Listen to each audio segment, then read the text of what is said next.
So guys, for the first step, you're going to head over to search and type in registry editor. Click on it, and then click on yes.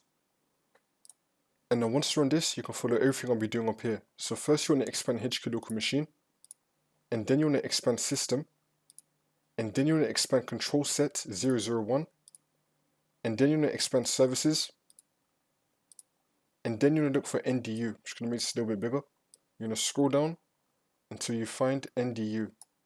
Here it is. You're going to click on this, and now all this will appear on the right side. And now you're going to look for the start file. Here it is. You're going to double click on start, and now by default the value data is probably going to be on 2. You're going to change it to 4. So you're going to remove this, and then type in 4, so make the value data 4, and then click on OK. And now for the second step, you want to head over to search and type in services. Click on it. And now once you're on this, you're going to click on any service and then click on S on your keyboard. Now you want to scroll down and you're going to look for sysmain. It's going to say either sysmain or superfetch for you. Most likely you're going to have sysmain. So you're going to double click on either sysmain or superfetch, whichever one that you have. And then you're going to change the startup type to disabled and then click on stop, which will then stop the service, and then click on OK. Now you just want to restart your computer, and then the problem should be fixed.